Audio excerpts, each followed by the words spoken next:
तो यहाँ पे अगर मैं बात करता हूँ तो ये एंगल जो है किसके बराबर है, थीटा। एंगल के साथ वाला जो कंपोनेंट है, एंगल के साथ वाला कंपोनेंट जो है वो क्या कहलाता है, कोस थीटा कहलाता है। एंगल के साथ वाला कंपोनेंट क्या कहलाता है, कोस थीटा। तो यहाँ से अगर मैं वी नेट बताना चाहता हूँ तो वी नेट जो है वो क्या बनेगा, वी नेट क्या बनेगा सर, साउंड वाला वी एस। तो आज की जो क्लास है उसमें हम वेव मोशन के बारे में बात कर रहे होंगे। एसएचएम हमने कंप्लीट कर लिया है। एसएचएम जो है उसके आपने क्या कर लिए, एसएचएम के हमने बेसिक फॉर्मूले जाने, उसके बेसिस पे क्वेश्चन लगाए, फिर हमने क्या करे, पीवाईक्यूज कर लिए। सेम सीक्वेंस हम किसके लिए लगाएंगे, वेव मोशन के लिए, कि वेव में क्या क्या फॉर्मूले जो है हम इस्तेमाल करते हैं, फिर उनके बेसिस पे कुछ क्वेश्चंस मैं करवा रहा हूँ और उसके बाद जो है वो हम पीवाईक्यूज जो है वो लगा रहे होंगे। तो आज की शुरुआत करते हैं वेव मोशन की। वेव मोशन में क्या क्या बातें जो हैं वो आपने ध्यान में रखनी है, कौन कौन से फॉर्मूले जो हैं वो हमने इस्तेमाल यहाँ पे करने होते हैं, उनके बारे में बात कर लेते हैं। तो चीजें जो है बेटा वो आपके पास क्या कुछ हैं। सबसे पहले अगर मैं वेव में बात करता हूं तो वेव की इक्वेशन जो है वो सबसे ज्यादा इंपॉर्टेंट जो है वो हमारे पास चलती हैं, equation of waves. Equation of wave के बारे में कि वेव की अलग अलग टाइप से इक्वेशन जो है वो बन रही होती है, पहले हम उसके बारे में बात कर रहे होंगे। वेव की अलग अलग इक्वेशन जानने के बाद फिर हम बात करेंगे किसके बारे में, velocities of longitudinal wave and transverse waves, ये भी काफी इंपॉर्टेंट हो जाता है। फिर न्यूटन्स फॉर्मूला, लैप्लास करेक्शन, और फिर जो है वो हमारा motion in string organ pipe. ये केसेस जो हैं वो आज हम डिस्कस करेंगे। ध्यान से समझे काम जो है वो आपने करना क्या कुछ है। तो इक्वेशन ऑफ वेव्स में अगर मैं बात करता हूं तो काम जो है वो हमने क्या करना है, काम जो है सर वो हमारे पास कुछ इस तरीके से है। कोई भी एक इक्वेशन जो है, कोई भी एक साइन वेव जो है वो हमने इस तरीके से मान ली, जिसमें अगर मैं बात करता हूं तो इसका जो ये एम्पलीट्यूड जो है सर, ये एम्पलीट्यूड जो है सर वो किसके बराबर है, आर के बराबर है। ये एम्पलीट्यूड किसके बराबर है, आर। तो यहाँ पे अगर मैं इसकी इक्वेशन लिखना चाहता हूं तो वाई की जो इक्वेशन है, y की इक्वेशन जो है सर वो यहाँ पे क्या होती है, आर साइन ओमेगा टी। ये आपने बहुत बेसिक तरीके से पहले 11th 12th में बहुत ज्यादा बार जान रखी है। हम एसी में भी इनका इस्तेमाल जो है ना वो करके आए हैं कि y is equals to are sine omega t. R जो है वो वही लेटर हमारे पास है कि आर के बारे में अगर मैं बात करूं तो आर जो है सर वो हमारे पास क्या होता है, एम्पलीट्यूड होता है। ओमेगा के बारे में अगर हम बात करेंगे तो ओमेगा जो है वो क्या होती है, 2 पाई न्यू। ओमेगा जो है वो हमारे पास क्या होती है, 2 पाई न्यू। ओमेगा की यूनिट के बारे में अगर बात करूं तो ओमेगा की यूनिट किस में होती है, रेडियन पर सेकंड में। और न्यू के बारे में अगर मैं बात करता हूं तो न्यू की जो यूनिट है सर वो किस में होती है, हर्ट्ज में। इस तरीके से डाटा जो है ना वो आपके पास है कि काम जो है वो आपने क्या देखना है कि y is equals to are sine omega t. R जो है वो किसका काम कर रहा है, एम्पलीट्यूड का काम कर रहा है। ओमेगा जो है वो किस में होती है, रेडियन पर सेकंड, और ये किसके बराबर है, 2 पाई न्यू के। अब ये वाली इक्वेशन जो है सर, ये तो शुरुआत कहां से हो रही थी, इसकी शुरुआत जो है वो कहां से है, ओरिजिन से है। अगर मैं इसको थोड़ा सा पाथ का डिफरेंस दे दूं, थोड़ा सा पाथ का डिफरेंस दे दूं, मतलब कि इस इक्वेशन को अगर मैं यहां की बजाय इस तरीके से, ये इक्वेशन जो है वो हमारे पास थी जिसका नाम क्या है, y है, और इसको अगर मैं यहां की बजाय, ओरिजिन की बजाय थोड़ा सा यहां से शिफ्ट कर दूं, इस तरीके से काम जो है ना अगर मैं इसका कर लेता हूं कि इसको हल्का सा जो है वो मैंने शिफ्ट कर दिया इस तरीके से, और इसको अगर हल्का सा मैंने शिफ्ट कर दिया तो ये डिस्टेंस जो है वो किसके बराबर है, x के बराबर। तो इसकी इक्वेशन तो पता है, इसकी इक्वेशन तो क्या है, y is equals to are sine omega t. अब इसकी इक्वेशन जो है सर वो हमने निकालनी है कि इसकी इक्वेशन क्या बनेगी, ये सबसे इंपॉर्टेंट काम है। इसी पे ही चीजें जो है वो हमने चलानी है। तो मैं क्या जानता हूं कि सर यहां तक आपने जो एंगल कवर करा है वो एंगल कितना कवर करा है, 2 पाई। और यहां तक अगर एक वेव में अगर मैं डिस्टेंस की बात करता हूं तो सर डिस्टेंस जो आपने कवर करा वो किसके बराबर है, लेमडा।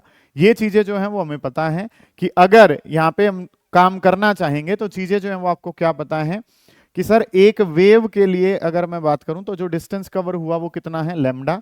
जो एंगल कवर हुआ है सर वो किसके बराबर है, 2 पाई के बराबर। तो उस x के लिए बात करी जाएगी तो काम जो वो क्या हो जाएगा कि लेमडा के लिए जो डिस्टेंस लेमडा है उसके लिए जो एंगल कवर होता है वो किसके बराबर है, 2 पाई। लेमडा डिस्टेंस है, एंगल जो कवर हुआ वो किसके बराबर है, 2 पाई के। 1 का अगर डिस्टेंस है, यूनिट डिस्टेंस के लिए बात करेंगे तो क्या हो जाएगा, 2 पाई डिवाइडेड बाई कितना हो गया, लेमडा। और मुझे कितने डिस्टेंस के लिए बताना है, मुझे एंगल बताना है x डिस्टेंस के लिए, तो ये वैल्यू जो है वो क्या हो जाएगी, 2 पाई डिवाइडेड बाई लेमडा, और इनटू में कितना हो जाएगा, x हो जाएगा। 2 पाई बाई लेमडा और मल्टीप्लाई बाई कितना हो गया, x। कि अगर मैं यहां पे बात करता हूं तो एंगल कितना है, 2 पाई, और डिस्टेंस जो है वो कितना है, लेमडा। क्योंकि अगर मैं बात करता हूं तो ये ओमेगा टी, साइन के पीछे अगर कुछ लिखा है तो साइन के पीछे जो लिखा है सर वो क्या होगा, एंगल होगा। तो इस लेमडा की टर्म में इस x को जो है वो हमने कन्वर्ट करके देना है एंगल की टर्म में। x को एंगल की टर्म में कैसे कवर करेंगे कि सर हमारे पास डिस्टेंस है लेमडा, लेमडा के लिए जो एंगल है वो कितना है, 2 पाई। लेमडा के लिए एंगल है 2 पाई, 1 के लिए एंगल है 2 पाई बाई लेमडा, मुझे x के लिए बताना है तो 2 पाई बाई लेमडा और इनटू में कितना हो गया x। और ये 2 पाई बाई लेमडा जो है सर, इस 2 पाई बाई लेमडा के बारे में अगर मैं बात करता हूं तो 2 पाई बाई लेमडा जो है वो किसके बराबर है, k और मल्टीप्लाई बाई क्या हो जाएगा x। ठीक है, मतलब कि अगर डिस्टेंस की बात करूंगा तो डिस्टेंस जो है यहाँ पे लिख सकते हैं ऐसे कि ये जो नाम है सर ये क्या है, पाथ है, ये तो हमारे पास डिस्टेंस है, और यहाँ पे अगर मैं बात करता हूं तो ये जो नाम है सर ये क्या है, फेज। फेज का मतलब क्या है, एंगल से। ठीक है, कि अगर मैं डिस्टेंस देखूं तो कितना है लेमडा, और उसके कोरस्पॉन्डिंग एंगल देखूं तो कितना है 2 पाई। 1 के लिए 2 पाई बाई लेमडा, मुझे x के लिए बात करनी है तो 2 pi by lambda multiply by x हो जाएगा। ठीक है, अब 2 पाई बाई लेमडा को हम यहाँ पे k कह देते हैं। अब ये थोड़ा सा शिफ्ट आपने अगर दे दिया है तो यहाँ पे इक्वेशन जो वो क्या हो जाएगी, y is equals to are sine omega t. R sine omega t तो होता ही है, इस x वाले के लिए एंगल देखेंगे तो वो कितना है, kx। तो वो डिपेंडिंग अपॉन कि आप जो है बढ़ा रहे हैं वैल्यू को या घटा रहे हैं, तो ये जो है वो क्या हो जाता है, r sine omega t plus minus kx हमारे पास हो जाता है। ठीक है, मान लो ये तो किसकी वजह से, पाथ की वजह से। और अगर मैं बात करना चाहूंगा मेन इक्वेशन के बारे में, जिसको अगर हम लिखना चाहें तो काम जो है वो आप क्या कर सकते हैं, फेज डिफरेंस भी अगर मैं ऐड करूं तो ये बन जाता है आई y is equals to are sine omega t plus minus क्या है, kx है, और प्लस माइनस में हम क्या लिख लेते हैं, फाई। ठीक है, इस तरीके से काम जो है ना वो हमारे पास है कि मान लो ये जो है आपने एंगल से भी बढ़ा रखा है तो वहां पे वैल्यू जो है वो हमारे पास क्या आ जाती है, फाई। फाई का मतलब क्या है यहाँ पे, फाई का मतलब है फेज डिफरेंस। ये आपकी मेन इक्वेशन बनती है। इसी के बेसिस पे ही हम बहुत सारे सवाल जो है वो करते हैं, आपसे पूछे गए हैं इससे बेसिस पे क्वेश्चन। तो मेन जो बात है सर वो हमने क्या करना है, वेव्स के बारे में जब हमने बात करी तो वेव्स के बारे में जब हम चर्चा करते हैं तो हमारे पास काम जो है सर वो क्या होता है, एक वेव जो है वो आपके पास बनी हुई है, ये वेव आपके पास बनी हुई है तो ये कौन सी साइकिल है, साइन की साइकिल है। इसी तरीके से अगर वेव जो है वो हमारी एक्सट्रीम से शुरू हो रखी होती तो ये जो साइकिल है सर ये किसकी हो जाती, कोस की साइकिल हो जाती। वो बोलता भी है इस बारे में तो कि हमारी वेव ओरिजिन से शुरू हो रही है या मीन पोजीशन से शुरू हो रही है, या वेव जो है वो हमारी कहां से शुरू हो रही है, एक्सट्रीम से शुरू हो रही है। तो काम जो है वो आपने क्या करना है कि मेन जो इक्वेशन है, हम बार बार इस इक्वेशन को पढ़ के आते हैं कि y इज इक्वल्स टू किसके बराबर है, आर साइन ओमेगा टी के। ओमेगा और न्यू में रिलेशन हमें पता होना चाहिए, पूछा जाता है। नेक्स्ट जो काम है सर वो हमारे पास क्या है कि अगर ये वेव यहाँ पे तो बिल्कुल ओरिजिन से स्टार्ट हो रही थी, हल्का सा पाथ का शिफ्ट अगर ये लिए होती, मतलब कि हल्का सा पाथ डिफरेंस अगर होता तो काम जो है सर वो क्या हो जाता है, एक्स डिस्टेंस जो है वो आगे शिफ्ट कर रखा है आपने। तो अगर मैं बात करूं तो पाथ फेज कि मेरे पास काम जो है वो क्या करना है कि लेमडा के लिए जो एंगल है वो कितना है 2 पाई, 1 के लिए कितना है 2 पाई डिवाइडेड बाई लेमडा। मुझे बात करनी है x के लिए तो 2 पाई बाई लेमडा और इनटू में कितना हो जाएगा x। तो 2 पाई बाई लेमडा जो है सर वो किसके बराबर है, k, और मल्टीप्लाई बाई क्या हो गया x। तो kx जो काम है वो हमारे पास बन जाएगा। ये चीजें जो है वो आपने पढ़ी, ये मेन इक्वेशन है, इसका स्क्रीनशॉट ले लो, उसके बेसिस पे फिर हम काम जो है थोड़ा सा आगे चला रहे होंगे। ठीक है, इतना काम जो है वो आपने कर लिया, एक बार इसका स्क्रीनशॉट लें ताकि इस काम को जो है वो थोड़ा सा हम आगे बढ़ा सकें।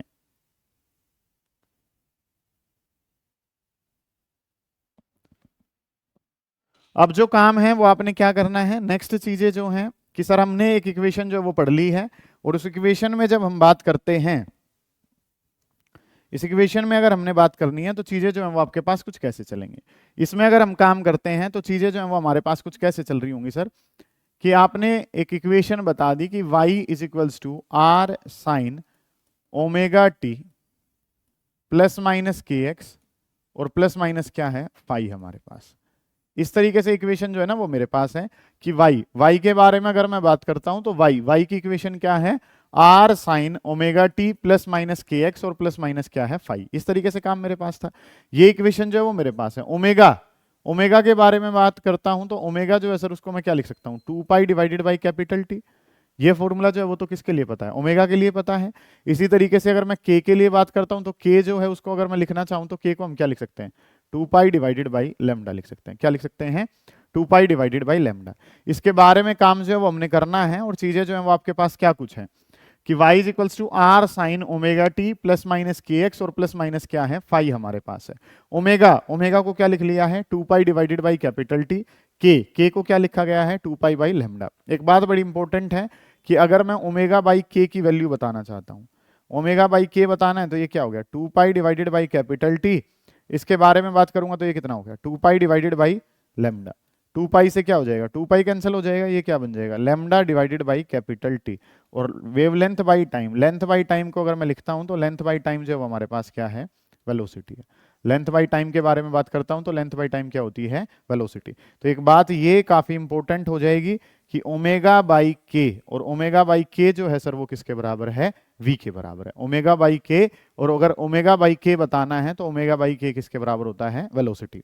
कि ओमेगा की वैल्यू है 2 पाई बाई कैपिटल टी, के की वैल्यू है 2 पाई बाई लेमडा, तो ओमेगा बाई के करना है तो वो किसके बराबर हो जाता है, वेलोसिटी के। अब वो अलग अलग इक्वेशंस जो है वो यहां से बोल देता है, कोई भी तरीका जो है वो बना सकता है। मान लो फाई के टर्म में ना लिख के सिंपल इक्वेशन को लिखूं तो y इज इक्वल्स टू किसके बराबर है, r साइन ओमेगा टी, और प्लस माइनस कितना है, के एक्स हमारे पास है, कि y is equals to r sine omega t और प्लस माइनस कितना है, के एक्स। इस तरीके से वैल्यू जो है ना वो गिवन है, तो y को y लिखा is equals to r sine omega. Omega को अगर लिखना चाहूं तो बेटा ओमेगा को मैं क्या लिख सकता हूं, 2 pi divided by capital T into में small T, plus minus this can be written as 2 pi divided by lambda, और इंटू में कितना है, एक्स है। इस तरीके से भी इक्वेशन जो है वो आपको दे देता है, वो पाई की टर्म में इक्वेशन बना के दे देगा। ठीक है, वो इक्वेशन को r sine omega t plus minus k x ना लिख के ओमेगा को क्या लिख देगा, 2 pi divided by capital T into small T plus minus कितना है, इस तरीके से।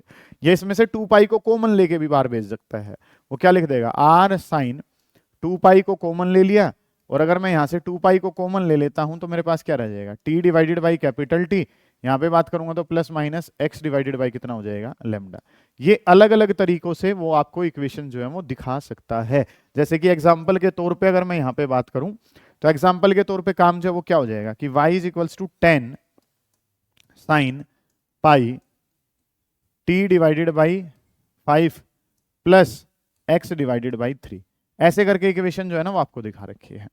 ठीक है, अब अगर मैं बात करूं तो y is equals to 10 sine pi t by 5 plus, इस तरीके से इक्वेशन जो है ना वो आपको दिखा रखी है। आपसे क्वेश्चन ने पूछा है टाइम पीरियड बता दो, लैम्डा बता दो, वेलोसिटी बता दो, ये चीजें जो है वो क्वेश्चन आपसे पूछ रहा है।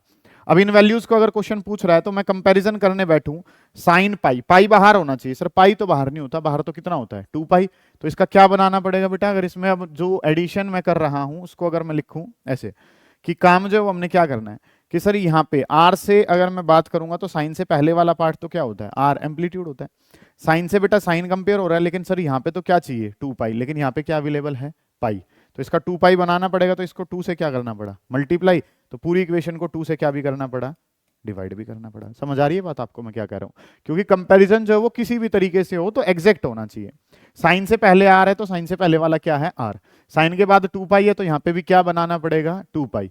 2 पाई कैसे बनेगा, जब 2 से मल्टीप्लाई और 2 से ही क्या कर देंगे, डिवाइड कर देंगे। तो 2 पाई से 2 पाई जो है वो कंपेयर करा, तो टाइम से टाइम कंपेयर हुआ, तो ये टोटल टाइम तो किसके बराबर हो जाएगा, टोटल जो टाइम है सर वो किसके बराबर है, 10।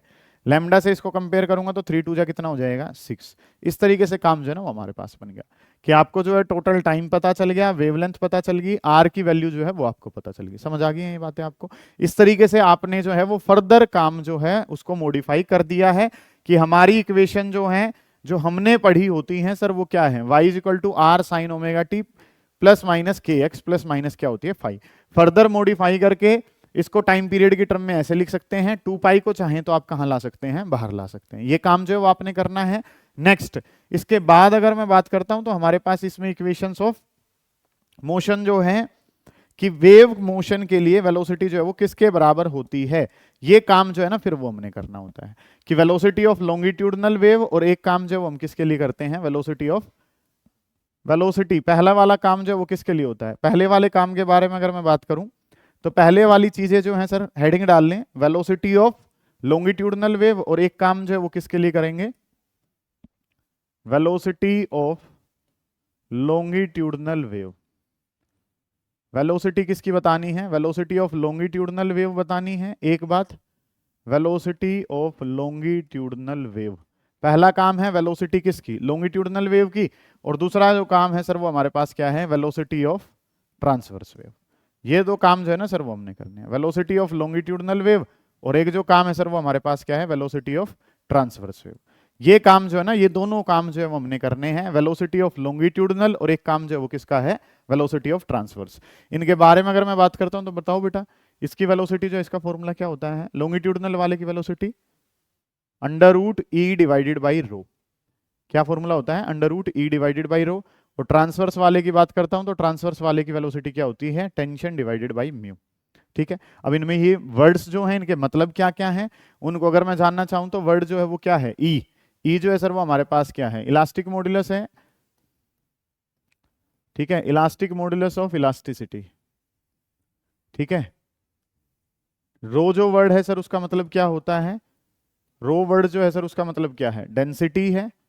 अगली अगर मैं बात करता हूं टी, टी जो वर्ड है सर वो हमारे पास क्या है? टेंशन इन द स्ट्रिंग है। और म्यू, म्यू जो वर्ड है सर उसका मतलब है मास पर यूनिट लेंथ। टी का मतलब टेंशन है और म्यू, म्यू जो है सर म्यू का मतलब क्या है? मास पर यूनिट लेंथ। ये जो है सर ये हमारे पास फॉर्मूले हैं जिनके बारे में अगर मैं बात करूं तो वेलोसिटी ऑफ लॉन्गिट्यूडनल वेव क्या है? Under root E by rho. Velocity of transverse wave जो है सर वो हमारे पास क्या है? Under root T divided by mu. इस तरीके से काम जो पता है। एक नेक्स्ट जो वर्ड है सर वो हमारे पास क्या है? Velocity of sound in air. Sound in air जो है उसकी वेलोसिटी के लिए अगर हम बात करते हैं तो साउंड प्रोपेगेशन जो है वो बेटा एग्जाम्पल है कौन सी प्रोसेस का? एडियाबैटिक प्रोसेस का। साउंड प्रोपेगेशन इन एयर, ये बात जो है ना वो पता हो कि sound propagation in air is an example of adiabatic process. आवाज जो एयर में चल रही है वो कौन सी प्रोसेस का एग्जांपल होती है? एडियाबैटिक प्रोसेस का एग्जांपल है। और क्योंकि वो एक एडियाबैटिक प्रोसेस का एग्जांपल है तो यहां से वेलोसिटी का आंसर जो आता है सर वो आंसर आता है अंडर रूट गामा पी और डिवाइडेड बाई कितना है? रो के बराबर। क्या वैल्यू है? Under root gamma P divided by rho. और ये वैल्यू जब हम निकालते हैं तो ये आंसर लगभग सा हमारा जाता है किसके बराबर? 330 मीटर पर सेकेंड। ये आंसर जो है सर वो कितना जाता है? 330 मीटर पर सेकेंड। अगर यहाँ प्रेशर को बदल के मैं किसकी टर्म में जाना चाहता हूँ? टेम्परेचर, तो आइडियल गैस इक्वेशन पता है कि पीवी इज इक्वल टू किसके बराबर है? एनआरटी के। PV is equal to nRT, तो प्रेशर की वैल्यू निकालूंगा तो प्रेशर की वैल्यू क्या हो जाएगी? RT divided by volume. इस तरीके से काम बन जाएगा हमारे पास कि काम जो है वो हमने क्या करना है? वेलोसिटी बतानी है। वेलोसिटी का फॉर्मूला क्या है sir? Under root gamma P divided by rho. यहाँ पे अगर मैं बात करता हूं तो प्रेशर, प्रेशर की वैल्यू निकालूंगा तो वॉल्यूम जो है वो कहां चले जाएगी? डिवाइड में। इसको अब अगर मैं लिखना चाहता हूं तो ये क्या लिखा जाएगा? Under root gamma P, P की जगह कितना है? R T divided by volume और इंटू में कितना हो गया? डेंसिटी। और डेंसिटी इंटू वॉल्यूम जो है सर वो क्या होता है? मास हमारे पास होता है। तो इसको अगर लिखूंगा तो यहाँ काम क्या बन जाएगा? Under root gamma R T divided by density into volume जो है सर वो किसके बराबर है? मास के बराबर है। डेंसिटी इंटू वॉल्यूम करा तो वो आंसर किसके बराबर है? मास। ठीक है, एक कंसेप्ट जो यहाँ पे आपने समझना है बड़ा इंपॉर्टेंट कि वेलोसिटी जो है वो पूछेगा क्या वेलोसिटी साउंड की प्रेशर पे डिपेंड करती है? नहीं, velocity of sound is not a function of pressure. क्योंकि बेटा अगर आप प्रेशर बढ़ाते हैं तो साथ के साथ क्या भी बढ़ जाती है? डेंसिटी। न्यूमरेटर बढ़ता है तो साथ के साथ क्या बढ़ जाता है? डिनोमिनेटर। प्रभाव नहीं पड़ता है प्रेशर का, साउंड की स्पीड पे कोई प्रभाव नहीं है। प्रभाव है किस किस का? वेलोसिटी फंक्शन है सर, या अगर मैं कहना चाहूं तो velocity is inversely proportional to root of density. Velocity directly proportional है रूट ऑफ टेम्परेचर के। Speed of sound summer season में ज्यादा होती है किसके कंपैरिजन में? विंटर के कंपैरिजन में। ऐसा क्यों? क्योंकि सर समर सीजन में टेम्परेचर ज्यादा होगा तो स्पीड ऑफ साउंड भी क्या हो जाएगी? ज्यादा हो जाएगी। ये काम जो है ना वो आपने करना है।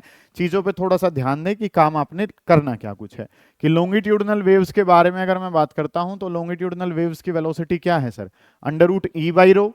ट्रांसवर्स वेव्स की वेलोसिटी जो है sir under root T by mu. Where symbols have their usual meanings. Symbols का मीनिंग जो है वो भी मैंने यहाँ पे आपको लिख दिया है। नेक्स्ट जो काम है वो स्पीड ऑफ साउंड एक एडियाबैटिक प्रोसेस का एग्जांपल है। प्रेशर की टर्म में उसका फॉर्मूला पता है, टेम्परेचर की टर्म में फॉर्मूला पता है। स्पीड जो है वो प्रेशर का फंक्शन नहीं है। किस किस का फंक्शन है? वो टेम्परेचर का फंक्शन है और सर किसका फंक्शन है? टेम्परेचर का और डेंसिटी का फंक्शन होती है। ठीक है, इसी तरीके से एक छोटी सी बात और अगर मैं यहाँ पे बताऊं आपको कि काम जो है वो हमने करना क्या कुछ है, उस पर अगर हम बात करें तो नेक्स्ट जो काम हो सकता है वो क्या है उसके बारे में अगर हम बात करते हैं तो नेक्स्ट जो काम है वो हमारा कि स्पीड ऑफ साउंड जो है वो डिपेंड करती है किस पे भी डिपेंड करती है? विंड की स्पीड पे डिपेंड करती है। मान लो इस तरीके से जो है वो हमारे पास क्या है? ये वेलोसिटी ऑफ साउंड है और विंड जो है ना वो ऐसे चल रही है। VW is the speed of wind. इस तरीके से काम जो है ना वो आपने करना है कि इस डायरेक्शन में, हॉरिजॉन्टल डायरेक्शन में जो है वो साउंड मूव कर रही है और इस तरीके से इंक्लाइंड डायरेक्शन में विंड जो है ना वो मूव कर रही है। तो यहाँ पे अगर मैं बात करता हूं तो सर ये एंगल जो है वो किसके बराबर है, थीटा। एंगल के साथ वाला जो कंपोनेंट है, एंगल के साथ वाला कंपोनेंट जो है सर वो क्या कहलाता है, कोस थीटा कहलाता है। एंगल के साथ वाला कंपोनेंट क्या कहलाता है, कोस थीटा। तो यहां से अगर मैं वी नेट बताना चाहता हूं तो वी नेट जो है सर वो क्या बनेगा, वी नेट क्या बनेगा सर, साउंड वाला वी एस प्लस क्या हो जाएगा, we W cos of theta. कि अगर मैं वी नेट की बात करता हूं तो वी नेट जो है सर, नेट वेलोसिटी जो है वो किसके बराबर होगी, साउंड वाली plus V W cos theta. इस तरीके से काम जो है ना वो हमारे पास है कि V net is equal to V S plus V W cos theta. पहला पार्ट कि थीटा बाई चांस कितना है, जीरो। थीटा जीरो होने का मतलब क्या है, साउंड की डायरेक्शन में ही विंड मूव कर रही है, कि wind and sound both are in the same direction. Wind और साउंड की डायरेक्शन अगर सेम है, थीटा जीरो है, थीटा जीरो है, तो वी नेट बताऊंगा तो वी नेट किसके बराबर हो जाएगा, we S plus V W और इनटू में कितना हो गया, कोस जीरो। और सर कोस जीरो किसके बराबर होता है, वन। तो ये आंसर क्या हो जाएगा, we S plus V W. मतलब साउंड की स्पीड जो है वो इंक्रीज कर जाती है। कब इंक्रीज कर जाती है, जब साउंड और विंड की डायरेक्शन क्या रहेगी, सेम। थीटा कितना है, जीरो। नेक्स्ट अगर मैं बात करता हूं तो सर अगर साउंड परपेंडिकुलर है या विंड परपेंडिकुलर है, कि साउंड की स्पीड जो है वो इस डायरेक्शन में है और विंड इसके कैसे दिखा रखी है, परपेंडिकुलर दिखा रखी है। तो थीटा 90 हो गया, और थीटा अगर 90 है तो कोस 90 तो बेटा जीरो हो जाता है। वी नेट की बात करूंगा तो वो क्या हो जाएगा, वी एस की जगह तो वी एस ही है, और वी डब्ल्यू कोस 90, और कोस 90 किसके बराबर है, जीरो। और क्योंकि कोस 90 जीरो है तो ये आंसर किसके बराबर ही रह जाएगा, वीएससी। स्पीड ऑफ साउंड पे कोई प्रभाव नहीं पड़ेगा जब विंड कैसे जा रही है, परपेंडिकुलर डायरेक्शन में, ठीक है। और अगर मैं लास्ट केस करूं कि if theta is equals to कितना हो जाए, 180 डिग्री, अगर साउंड और विंड जो है वो कैसे हो जाए, अपोजिट। कि ये डायरेक्शन तो किसके लिए है, साउंड के लिए, और विंड इसके कहाँ जा रही है, अपोजिट जा रही है। साउंड और विंड एक दूसरे के कैसे हो गए, अपोजिट हो गए। तो वी नेट अगर यहाँ पे बताऊंगा तो वी नेट जो है सर वो यहाँ पे क्या हो जाएगा, यहाँ पे हो जाएगा वी एस माइनस का वी डब्ल्यू। साउंड वाले में से किसको माइनस कर देंगे, विंड वाले को। साउंड वाले में से विंड वाले को माइनस कर दिया तो इसका मतलब साउंड की स्पीड जो है वो क्या हो गई है, डिक्रीज। सिंपल सी बात है। विंड साथ चल रही है तो बढ़ा देगी, अपोजिट चलेगी तो क्या कर देगी, घटा देगी, परपेंडिकुलर जाएगी तो कोई प्रभाव नहीं डालेगी। ये बातें जो है सर वो हमने पढ़ी हैं। बाकी और कोई बात अगर इसमें रहेगी तो उसको हम जो है क्वेश्चन के साथ ही जो है वो करने की कोशिश करेंगे। तो क्या क्या क्वेश्चंस जो हैं, पहले हम अपने लेवल वाले क्वेश्चंस जो हैं वो लगा लेते हैं। नेक्स्ट जो हम काम करेंगे फिर वो किसका होगा, क्वेश्चन नंबर 1। और क्वेश्चन नंबर 1 जो है वो आपको क्या दिखा रखा है, पढ़ें एक बार सारे बच्चे ध्यान से कि चीजें जो हैं वो आपके पास क्या कुछ हैं।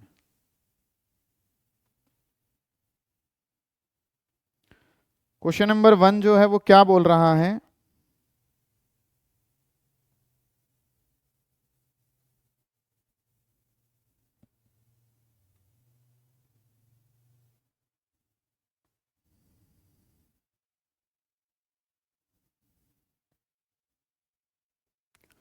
पढ़ें।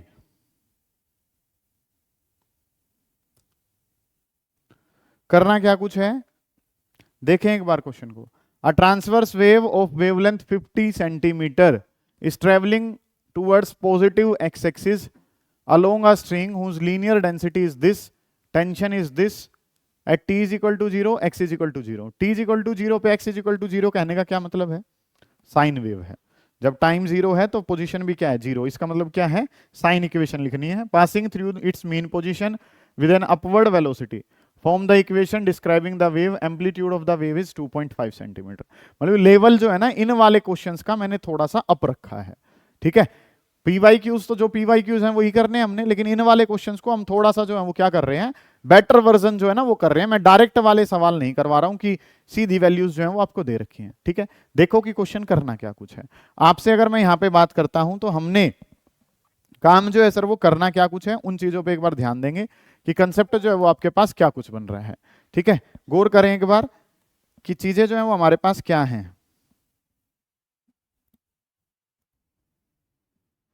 क्या क्या लिखा है आपने डाटा से कि क्वेश्चन ने आपको क्या क्या गिवन है, उसके बारे में अगर मैं बात करता हूं तो चीजें जो है हमने करनी क्या कुछ है, सुनिए ध्यान से बेटा। एक मिनट भाई।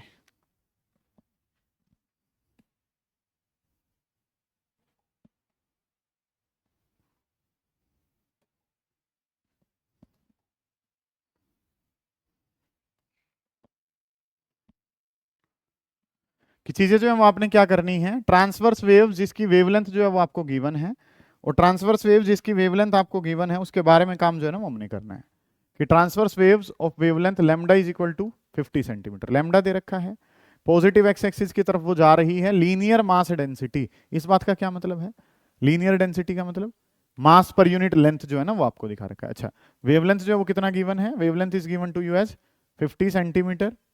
ठीक है जी, इसको मीटर बना लेंगे सर, 1/2 मीटर जो है ना ये हमारे पास हो जाएगा। नेक्स्ट अगर मैं बात करूंगा तो अगला जो काम है सर वो हमारे पास क्या है, ये मुझे पता चल गया, लीनियर मास डेंसिटी का मतलब एम डॉट दे रखा है एक तरीके से मास पर यूनिट लेंथ, और मास पर यूनिट लेंथ जो है सर वो कितना है 0.05 ग्राम पर सेंटीमीटर, 0.05 ग्राम पर सेंटीमीटर। तो 0.05 ग्राम, ग्राम का मतलब क्या हो गया 10 की पावर -3, और किलोग्राम तो इसमें चला गया, और अगर मैं सेंटीमीटर की बात करूं तो 10 की पावर -2, और ये आंसर किस में आ गया, मीटर में। 10 की पावर -2 10 की पावर -3 को कितने पे काट देगा, 10 की पावर -1 पे कैंसिल कर देगा। टेंशन जो है वो आपको दिखा रखी है कि टेंशन जो है सर वो किसके बराबर है, टेंशन बराबर है 450 न्यूटन के। क्वेश्चन ने क्या कहा है, at t is equal to 0, x is equal to कितना है 0, तो इक्वेशन जो वो कौन सी लगेगी, y is equal to are sine omega T, ठीक है जी, passing through its mean position in the with an upward velocity. तो इक्वेशन जो है क्या होगी, y is equal to are sine omega T minus का के एक्स। इस तरीके से काम जो है ना वो हमने कर लिया कि चीजें जो है वो आपके पास क्या है, साइन वाली इक्वेशन जो है वो आपने ले ली, पॉजिटिव एक्सिस की तरफ जाता है तो ये लिखते हैं माइनस के एक्स, अगर नेगेटिव की तरफ जाता तो क्या लिख देते प्लस के एक्स ओमेगा टी, और इस तरीके से काम कर लिया।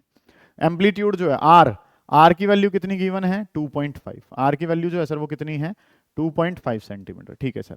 तो इसको भी अगर मीटर में बनाऊंगा तो 0.025 मीटर बन जाएगा। आर पता चल गया, लैम्डा पता है तो बेटा क्या निकाल देंगे, लैम्डा पता है तो 2 pi by lambda, 2 pi by lambda किसकी वैल्यू होती है, के की वैल्यू होती है, वहां से क्या निकल जाएगा के।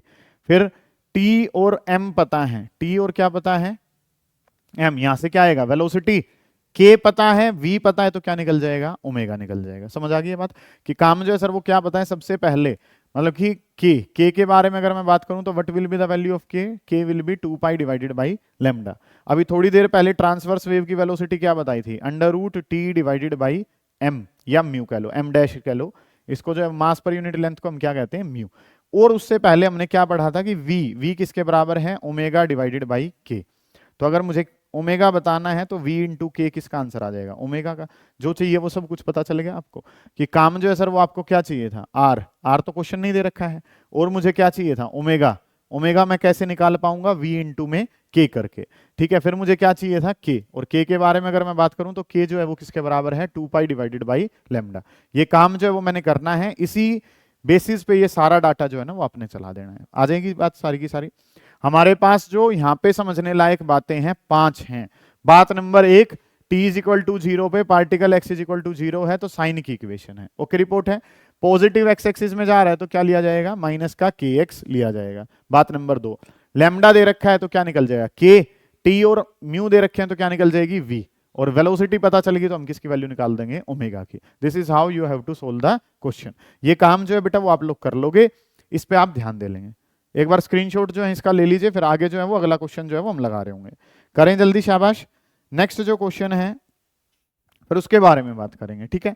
लेवल थोड़ा सा अप है, लेकिन चीजें अगर इस लेवल की, क्योंकि एक ही क्वेश्चन के अंदर 5-5 बातें पढ़ लोगे तो एक क्वेश्चन ना करके आप कितने क्वेश्चन कर रहे हो, 5 क्वेश्चन डायरेक्ट कर रहे हो, ठीक है। क्वेश्चन नंबर 2 एक बार पढ़ें इस सवाल को कि इसमें आपने किस तरीके से चीजें जो है वो चलानी है। देखें क्वेश्चन ने क्या कह रखा है, calculate velocity of sound in air at normal temperature pressure. The density of air at normal temperature pressure is 1.29 gram per liter. Assume to be diatomic with gamma is equal to 1.4. Hence calculate the velocity of sound at 27 degree Celsius. ये काम जो है ना sir वो हमने करना है कि चीजें जो हम आपके पास कुछ कैसे दिखा रखी हैं। अंदाजा जो है वो हमें क्या पता है कि यहाँ पे अगर हम बात करें तो अंदाजा जो है वो हमें क्या कहता है, सुने ध्यान से कि क्वेश्चन जो है वो आपको क्या कह रखा है कि नॉर्मल टेम्परेचर प्रेशर पे साउंड की स्पीड लगभग 330 के आसपास होती है। तो जो भी ऑप्शन हमारा 330 के आसपास होगा, 331, 332, उस वैल्यू को जो है वो हम क्या कर देंगे, टिक कर देंगे। ठीक है, अगली जो बात है, फिर क्वेश्चन ने क्या कह रखी है, चलो कर लेते हैं इसी सवाल को इनके कहने के हिसाब से कि चीजें जो है सर वो हमारे पास कुछ कैसे चल रही होंगी। कि calculate the velocity of sound, sound की वेलोसिटी का फॉर्मूला जो है सर वो किसके बराबर बताया था, अंडर रूट गामा पी और डिवाइडेड बाई कितना है, रो के बराबर है। क्या फॉर्मूला था हमारे पास कि साउंड की स्पीड के बारे में जब हम बात करते हैं तो साउंड की स्पीड जो है सर वो वैल्यू किसके बराबर थी, under root gamma P divided by rho. सारा डाटा क्वेश्चन ने दे रखा है। अच्छा, ये ग्राम पर लीटर जो है ना, ये सवाल करवाने में एक योगदान किसका भी है, ग्राम पर लीटर का। ग्राम पर लीटर किसके बराबर होता है, केजी पर मीटर क्यूब के बराबर होता है। किसके बराबर ही होता है कि अगर इसको 1.29 ग्राम पर लीटर है तो इसको 10 की पावर -3 करेंगे तो क्या हो जाएगा, किलोग्राम, और इसको अगर 10 की पावर -3 करेंगे तो ये किस में चला जाएगा, मीटर क्यूब। तो ये डाटा जो है वो आपने इसलिए भी पढ़ा है कि केजी पर मीटर क्यूब के ही बराबर होता है। ग्राम पर लीटर जो है वो सीधा कन्वर्जन किसका है, एसआई यूनिट का है। ठीक है जी, तो डेंसिटी आपको गिवन है, और अगर यहाँ पे प्रेशर की बात करें तो वो हमें पता ही होता है। एयर को क्या कहा गया है कि एक डायटोमिक गैस जो है वो मान लीजिए, तो अंडर रूट गामा की जगह 1.4 है, पी प्रेशर, नॉर्मल प्रेशर कितना होता है 1.01, 10⁻⁴ कितना है 5 वैल्यू हमारे पास है। नेक्स्ट जो वैल्यू है सर वो हमारे पास क्या है, रो। रो के बारे में बात करूं तो what is the value of rho, rho की वैल्यू कितनी है 1.29, और इस वैल्यू को अगर आप सोल्व करते हैं तो आंसर लगभग सा हमारा 331.2 मीटर पर सेकंड आ जाता है। मतलब अंदाजा उतना ही है 330 के आसपास का। कि काम जो है सर वो हमने क्या करना था, काम करना था, वेलोसिटी जो है वो हमें बतानी थी, और वेलोसिटी जब हमें बतानी थी तो इस तरीके से काम जो है वो आप कर पाए। और ये वेलोसिटी जो मुझे बतानी थी तो under root gamma P divided by rho, ये प्रोजेक्ट जो है वो मैंने लिया और इस तरीके से काम जो है मैंने कर लिया। ठीक है, अब मुझे वेलोसिटी जो है वो किस पे बतानी है, 27 डिग्री सेल्सियस पे। ये तो एक तरीके से किस पे है, 0 डिग्री सेल्सियस, मतलब कि 273 केल्विन पे है। अब काम जो हमने क्या करना है कि हमारे पास जो है एक वेलोसिटी जो है v1 है और एक वेलोसिटी कितनी है v2। ये वाली तो कब आई है 273 केल्विन पे, और मुझे किस पे चाहिए 27 डिग्री सेल्सियस पे चाहिए। अब 27 डिग्री सेल्सियस पे अगर मुझे आंसर चाहिए तो काम जो है वो मैं क्या करूंगा, 27 डिग्री सेल्सियस था तो इसमें किसने को ऐड कर दिया 273, और ये आंसर जो कितना बन गया 300 केल्विन। ये आंसर कितना बन गया 300 केल्विन हमारे पास। अभी थोड़ी देर पहले टेम्परेचर की टर्म में रिलेशन बताया था कि velocity is directly proportional to under root of temperature, ये बात आपने जानी थी।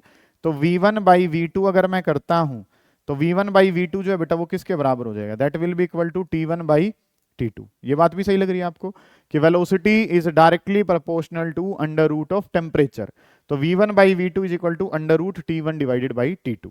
v1 एक स्पीड जो है वो कितनी है 331 है, दूसरे वाली स्पीड सर बतानी है अंडर रूट, पहले वाला टेम्परेचर कितना था 273, दूसरे वाला जो है सर वो कितना है 300। ठीक है, तो इसके कंपैरिजन में बड़ा आंसर आएगा। क्यों बड़ा आएगा, क्योंकि सर टेम्परेचर छोटा था तो थोड़ी वेलोसिटी, और टेम्परेचर अगर बड़ा कर दिया गया है तो वेलोसिटी क्या हो जाएगी ज्यादा। हालांकि इस तरीके की कैलकुलेशन नहीं पूछी जाएगी, जो पूछी जाएगी वो तो हमारे पास क्या होगी, आपस में कैंसिल होने वाली होंगी। जब इस वैल्यू को आप सोल्व करते हैं तो ये v2 का जो आंसर है, ये v2 का आंसर जो है सर वो आ जाता है लगभग 347 मीटर पर सेकेंड।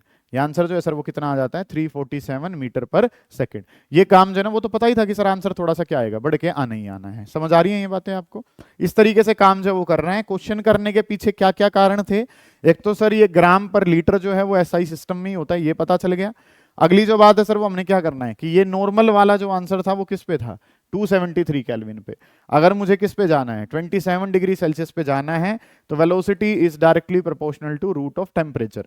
तो v1 by v2 is equal to under root of t1 by t2। ये वैल्यूज मैंने पुट करी, सोल्व करा, मेरे पास मेरा आंसर आ जाएगा। समझ आ गई हैं ये बातें आपको, इतने काम को आपने ध्यान से समझना है। फिर नेक्स्ट क्वेश्चन जो है उस पर चलते हैं कि अगला जो सवाल है वो आपको क्या क्या रखा है। पढ़ें ध्यान से, क्वेश्चन ने कहा क्या है, इस बात पे गौर करें एक बार ताकि चीजें जो है वो आपकी चल सके।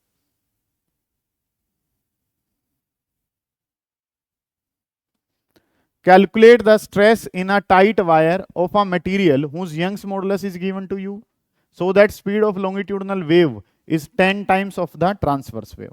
कि आपको क्वेश्चन ने क्या कहा है कि लॉन्गिट्यूडनल वेव की जो स्पीड है वो 10 टाइम्स है speed of the transverse wave, ऐसे करके बात जो है ना वो कही है। लॉन्गिट्यूडनल वेव की वेलोसिटी जो बेटा वो क्या बताई थी, लॉन्गिट्यूडनल वाले की होती है sir under root E divided by rho, और वो 10 टाइम्स है किसके, ट्रांसवर्स वाली। ट्रांसवर्स वाली का आंसर क्या बताया था, टी डिवाइडेड बाई म्यू के बराबर। इस तरीके से काम हमने कर लिया था। मानते हो आप इतने काम को, कोई दिक्कत है नहीं है जी सर। अब जो काम है सर वो क्या कह रखा है, यंग्स मॉडुलस, इलास्टिक मॉडुलस दे रखा है, ये डाइन पर सेंटीमीटर स्क्वायर। पहले तो ये सवाल जो है इनमें हर एक में यूनिट जो है ना वो चेंज कर रखी है ताकि आप उसके हैबिचुअल हो जाएं थोड़े से। तो काम जो आपने क्या करना है कि मॉडुलस की वैल्यू जो है वो कितनी है, it is given to you as 19.6 10⁻11 dyne. Dyne का मतलब क्या है सर, 10 की पावर माइनस का 5 है। सेंटीमीटर स्क्वायर जो है सर उसका मतलब क्या है, 10 की पावर माइनस का 4, और ये आंसर हो जाएगा न्यूटन पर मीटर स्क्वायर में। तो 10 की पावर माइनस 4 से ये 10 की पावर माइनस 1 पे जाएगा, तो ये आंसर तो कितना हो गया 19.6, और 10 की पावर कितना हो गया 10, और ये आंसर किस में आ जाएगा, न्यूटन पर मीटर स्क्वायर। ये आंसर तो किसका आ गया, इलास्टिक मॉडुलस का। ओके रिपोर्ट है ये बात। तो अगला जो काम है सर वो हमें क्या करना है, फिर क्या दे रखा है, और कुछ दे ही नहीं रखा है सर। ये तो सर यहाँ डेंसिटी भी लिखी हुई है, ठीक है। ये क्या है, मास पर यूनिट लेंथ है।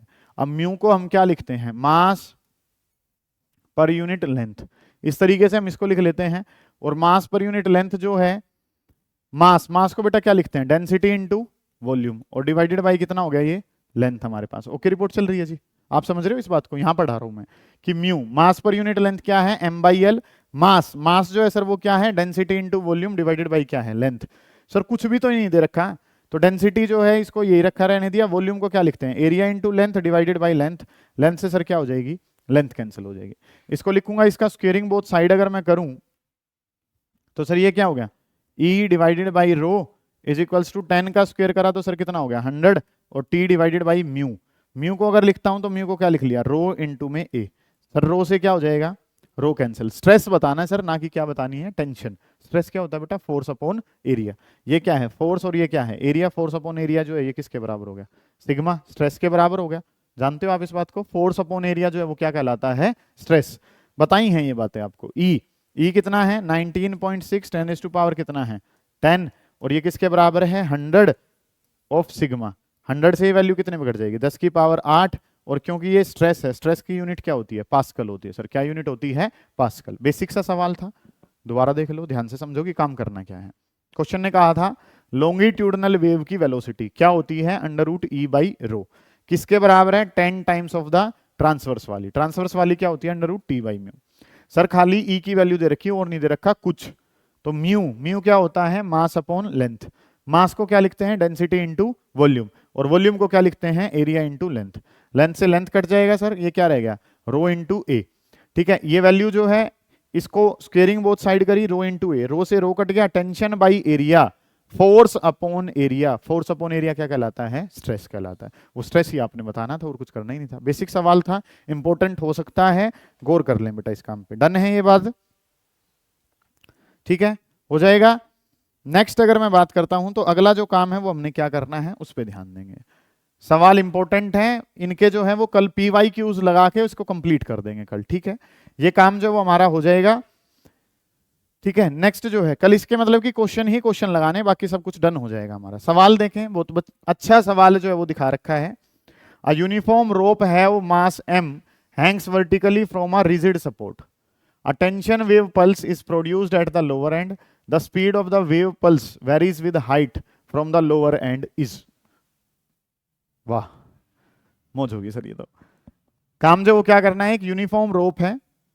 यूनिफॉर्म रोप का मतलब क्या कहना चाह रहा है कि वो उसका मास एक जगह नहीं पड़ा है, उसका मास यूनिफॉर्मली कहां पड़ा हुआ है, उसकी लेंथ पे जो है वो पड़ा हुआ है, ठीक है। यूनिफॉर्म वायर जो है या यूनिफॉर्म रोप जो है वो आपको गिवन है, जिसका मास जो है वो लटका हुआ है और इस तरीके से काम दे रखा है।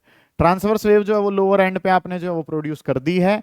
आपका जो काम है सर वो क्या बताना है, स्पीड ऑफ द वेव जो है ना वो आपने बतानी कि किस तरीके से चल रही होगी। ये आपका डाटा है, किस तरीके से चल रही होगी बेटा बताओ, क्या कहता है तुम्हारा मन, कि एक यूनिफॉर्म रोप जो है वो डाटा आपको दे रखा है। यूनिफॉर्म वालों में सर हमें क्या पता है, हम डायरेक्ट क्वेश्चन नहीं कर पाते हैं, आपको डिस्ट्रीब्यूशन लेना होता है, एक छोटा सा टुकड़ा पकड़ना होता है, वहां पे बात करनी होती है। तो काम जो सर वो हमें क्या पता है, uniform rope having mass m। Uniform एक रोप थी जिसका मास जो है वो कितना है, m के बराबर है। तो इस पूरी रोप का वेट कितना होगा बेटा, mg। पूरी रोप का वेट कितना होगा, mg। और आपने जो है वो क्या कर दिया, इसमें जो है वो लोअर एंड पे क्या लिया है, एक पल्स लिया है, तो वो धीरे धीरे कहाँ जा रही होगी, ऊपर की तरफ। आप इसमें जब झटका दोगे तो वो वेव जो है वो कहाँ जा रही होगी, ऊपर की तरफ जा रही होगी। उसकी वेव की वेलोसिटी जो है वो किसके प्रोपोर्शनल होगी, तो इसका टोटल जो वेट है वो तो कितना है, mg। अगर मान लो मैं लोअर वाले एंड से किसी एक हिस्से के बारे में बात करूं, मान लो ये हिस्सा जो है वो हमारा किसके बराबर है, यहाँ पे ये x डिस्टेंस पे अगर मैंने बात कर ली, तो x वाले डिस्टेंस पे अगर मैं चर्चा करता हूं तो काम जो है वो हमें क्या पता है कि टोटल लेंथ l है, उसका वेट तो किसके बराबर मान लिया, mg के बराबर। तो 1 वाले की बात करूंगा तो क्या हो गया, m बाई एल, और इंटू में कितना हो गया g, या mg बाई एल। मैं x वाले डिस्टेंस के लिए बात करूंगा तो x वाले डिस्टेंस पे क्या हो जाएगा, mg बाई एल, और इंटू में कितना हो जाएगा। ये चीज हमारे पास है, मानते हो आप इतनी बात को, कोई दिक्कत है इतने काम में, नहीं है जी। तो ये जो है ये क्या हो गया, इस x वाले हिस्से पे ये किसका काम कर रहा है, एक तरीके से फोर्स का। किसका काम कर रहा है, फोर्स का। तो फोर्स जो है वो किसके बराबर है, फोर्स जो है वो बराबर होता है मास इंटू एक्सेलरेशन, जो कि यहाँ पे किसके बराबर है, mg(x) डिवाइडेड बाई कितना है, l। m से m कट गया सर, तो यहाँ पे एक्सेलरेशन जो है वो प्रोपोर्शनल चला गया, कि एक्सेलरेशन जो है सर वो प्रोपोर्शनल है किसके, g इंटू एक्स, या एक्सेलरेशन प्रोपोर्शनल है किसके, g और l तो क्या है, कांस्टेंट ही है, तो एक्सेलरेशन प्रोपोर्शनल है किसके, x के। अब आप जो जानते हैं सर वो क्या जानते हैं कि v square minus u square is equal to 2as। तो यहाँ पे अगर मैं बात करूंगा तो v स्क्वायर प्रोपोर्शनल किसके है, a के, और a प्रोपोर्शनल किसके है, x। x का मतलब क्या है, डिस्टेंस या हाइट है। तो v का स्क्वायर है और x की पावर कितनी है, 1। एक का v जो है वो क्या है, वाई एक्सिस पे, और हाइट जो है या डिस्टेंस जो है वो कहाँ है, एक्स एक्सिस पे। जिसका स्क्वायर होता है ग्राफ उससे दूसरी तरफ बेंड हो जाता है। तो v प्रोपोर्शनल किसके है, h के, मतलब कि वो जो ग्राफ है वो किसकी तरफ बेंड कर जाएगा, h की तरफ। ठीक है, समझ आ गई होगी बात, नहीं समझ में आई तो याद कर लो कि क्वेश्चन जो है वो ऐसे करना है आपने, कि v स्क्वायर प्रोपोर्शनल जो है वो किसके है, x के, और ये काम जो है ना वो हमने करना है। बढ़िया सवाल है, कोई नॉर्मल क्वेश्चन जो है वो नहीं है। मेरे हिसाब से चारों ही सवाल जो हैं वो अपने आप में बादशाही सवाल हैं। अगर आप इनको कर जाते हैं तो आप जैसा बादशाह कोई है ही नहीं। ठीक है, इस तरीके से काम जो है वो हमने करना है सर। उसके बाद जो है नेक्स्ट अगर हम चलते हैं तो अगला जो काम है सर वो हमने क्या करना है, अच्छा ये तो थर्ड हो गया। फिफ्थ जो क्वेश्चन है, ठीक है, ये हमारे PYQs जो हैं वो इनके बेसिस पे हैं, कि जो डाटा मैंने बताया है उनके बेसिस पे अब ये जो है हमारे क्या हैं, PYQs हैं। इनके बारे में बात करें तो पहले आज का जो टाइम है वो मैं आपको देता हूं कि PYQs जो है ना वो आप खुद से करने की कोशिश करें, या जो काम करवाया है उसके बेसिस पे क्वेश्चन लगाएं, ताकि ये PYQs जो है वो कल मैं आपको कंप्लीट करवा दूं। या हमारा SHM ऑसिलेशन और वेव्स जो है वो कंप्लीट हो जाएगा फिर यहाँ पे। ठीक है, इनको एक बार करने की कोशिश करें, जो टेस्ट चल रहे हैं उनको जो है वो कंप्लीट करें। ठीक है, क्वेश्चन करें मैक्सिमम, मतलब कि दिन में लगभग 100-150 सवाल जो है वो आप कर लें। इतने अगर सवाल आप कर रहे हैं तो आप जो है वो राजा हो, चीजें बन जाएंगी, फिर कोई बड़ी बात नहीं है। ठीक है, कर लेंगे इस काम को, कोई दिक्कत आती है तो पूछ लेंगे।